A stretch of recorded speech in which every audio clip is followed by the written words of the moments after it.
Hi guys, మొత్తానికి మేమైతే తిరుపతి చేరుకున్నాం నైట్ 8 వరకు.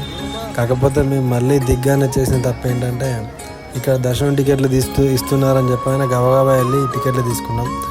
తర్వాత మాకు తెలిసింది ఏంటంటే అవి బస్సుపై కొండపైకి వెళ్ళి దర్శనంకి వెళ్ళే టికెట్లు అంట. మనం నడుచుకుంటూ వెళ్ళాలంటే ఆల్రెడీ మనం తీసుకున్న టికెట్ ఎండ్ అయితే అంటే దాని టైం ఓవర్ అయితేనే నడుచుకుంటూ వెళ్తే మళ్ళీ దర్శనం టికెట్లు ఇస్తారని తెలిసింది. ఇందులో ఇంకో పెద్ద ట్విస్ట్ ఏంటంటే మేము 25th నాడు టికెట్ తీసుకున్నాం.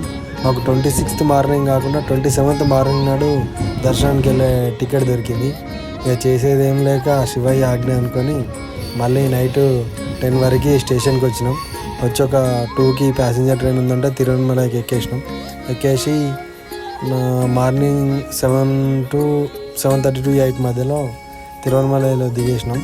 అక్కడ దిగిదేగానే మాకు ఇక నైట్ చేసిన జర్నీ మొత్తం మాయమైపోయింది. ఎందుకంటే శివుడి తలలో గంగదేవి ఉన్నట్టుగా ఆ అరుణాచలం కొండపైన మేఘాలు సేమ్ ఇక చెప్పడం కాదు, అది చూస్తేనే అర్థమైంది. అంత గొప్పగా ఉంది ఆ సీన్ అయితే. మీరు కూడా చూడండి, మేము క్యాప్చర్ చేసాం కానీ అంత పర్ఫెక్ట్గా రాలేదు. నిజానికి శివుని ఆజ్ఞలు ఏదో చీమైన కుట్టదంటారు కదా, సేమ్ అదే అనిపించింది మాకు కూడా.